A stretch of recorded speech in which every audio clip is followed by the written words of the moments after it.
Very good morning everyone. Stock Bangla চ্যানেলে আপনাদের সকলকে স্বাগত। আজকে 2nd জানুয়ারি।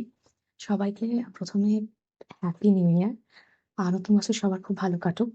তো আজকে 2nd জানুয়ারি শুক্রবার। আজকের জন্য নিফটি ফিফটির যে সাপোর্ট লেভেলটা রয়েছে 26,120-100, এটাতে ইমিডিয়েট সাপোর্ট লেভেল। আর উপরের দিকে 26,200 একটা ভালো মতো রেজিস্ট্যান্স। আজকে দেখা যাচ্ছে 26,177, এই যে অল টাইম হাই, এই লেভেলটাকে কাটিয়ে আর কতখানি উপরে থাকে আর কি। তো আজকে সেটাই দেখার। যদি থেকে যায় তাহলে তবুও বলা যাবে যে লাস্ট সেন্টারের লাস্ট দিনে তবুও মার্কেট অনেকটা পজিটিভে ছিল বা থাকবে আর কি। এবার ব্যাংক নিফটির ক্ষেত্রে 59,633-600 এটা সাপোর্ট লেভেল। আর উপরের দিকে 59,730, 750 এটা রেজিস্ট্যান্স লেভেল রয়েছে। সেন্সেক্স এর ক্ষেত্রে 85,174-100 এই লেভেলটা সাপোর্ট লেভেল।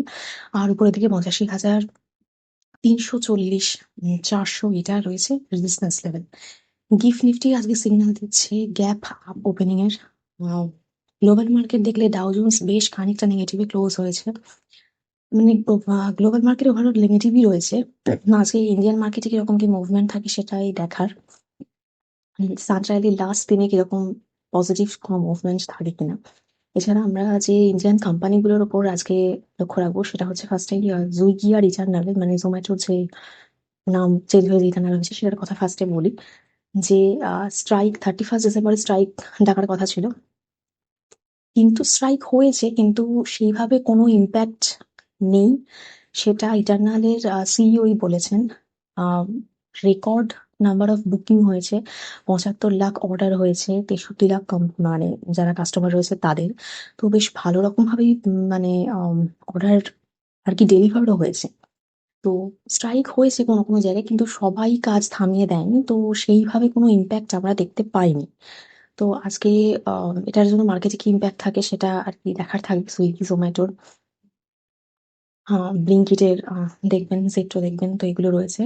এছাড়া টোব্যাকোর যে কোম্পানিগুলো রয়েছে, কারণ গভর্নমেন্ট থেকে ক্লিয়ারলি অফিসিয়ালি জানানো হয়েছে যে এক্সাইজ ট্যাক্স বাড়ানো হবে। এবার বাড়ানো হচ্ছে মানে পার স্টিক 2 টাকা 8 পয়সা থেকে 5 টাকা পর্যন্ত বাড়বে। এবং প্রাইজের দিক থেকে মোটামুটি হাইক হবে 15%।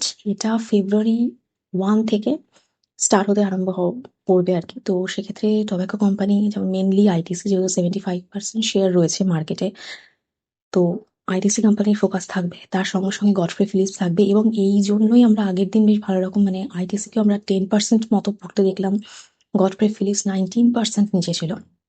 ঠিক এইটা নিউজে এসেছে, সেই জন্য বেশ ভালো রকম নেগেটিভ মুভমেন্ট দিল। কারণ প্রফিট অবভিয়াসলি কমে যাবে, যেহেতু এক্সাইজ ডিউটি বাড়িয়ে দেওয়া হচ্ছে এবং ডিউটি বাড়ানো হচ্ছে, সেক্ষেত্রে দাম তো বাড়বেই, কারণ কোম্পানি তো পুরোটা লসে রান করবে না। তো সেই জন্যই টবাকের এই কোম্পানিগুলো আজকেও ফোকাস রাখবেন মার্কেট কিভাবে কি মুভমেন্ট দেয় এটার জন্য।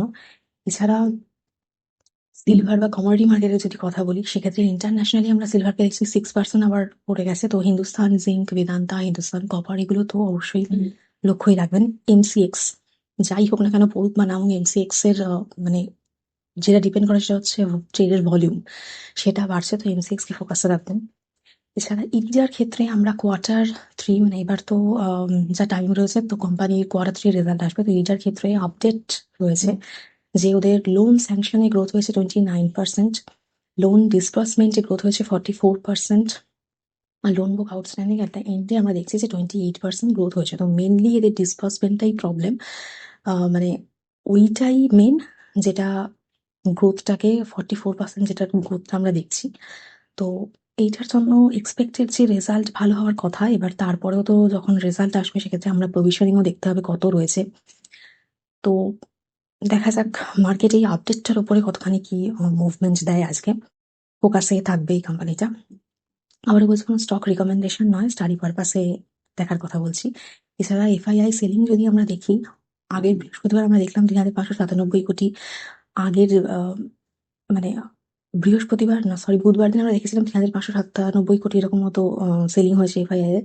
আগের বৃহস্পতিবার দেখলাম 3,568 কোটি, মানে সেখানে কোনো ডিফারেন্স নেই, সেলিং যেরকম থাকা সেই রকম। এছাড়া আজকে যে ইম্পর্টেন্ট ডেটা সেটা হচ্ছে অটো সেক্টরের ক্ষেত্রে আমরা দেখছি ওদের অটো সেলস ডেটা সেটা আসতে চলেছে এবং মারুতি সুজুকির ক্ষেত্রে আমরা দেখছি যে ভালো পারফরম্যান্স রয়েছে। জিএসটি 2.0 এর একটা ইফেক্ট রয়েছে। তো আজকে পুরো অটো সেক্টর দেখার থাকবে যে রেজাল্টের উপর কিরকম কি ডেটা যা পাবলিশ হয়েছে তার উপর কিরকম কি মুভমেন্ট থাকে। অশোক লেল্যান্ডের ক্ষেত্রে আমরা দেখছি যে পারফরমেন্স খুব ভালো। টোটাল ভেহিকেল এদের 26% গ্রোথ হয়েছে। ডোমেস্টিক এক্সপোর্ট 27% বেড়েছে। টাটা মোটরসের ক্ষেত্রে এখন তো প্যাসেঞ্জার ভেহিকেল, কমার্শিয়াল ভেহিকেল আলাদাভাবে আসে সেলস ডেটা। তো প্যাসেঞ্জার ভেহিকেলের ক্ষেত্রে আমরা দেখছি ডোমেস্টিকালি 13.1% গ্রোথ হয়েছে। ইন্টারন্যাশনালি গ্রোথটা আরো অনেকটা বেশি, 700% মতো জাম্প হয়েছে। ডোমেস্টিকের ক্ষেত্রে আমরা দেখছি 24% প্যাসেঞ্জার ভেহিকেলে গ্রোথ হয়েছে। কমার্শিয়াল ভেহিকেলের ক্ষেত্রে আমরা 21%। এগুলো সবই year on year growth performance আমরা দেখছি।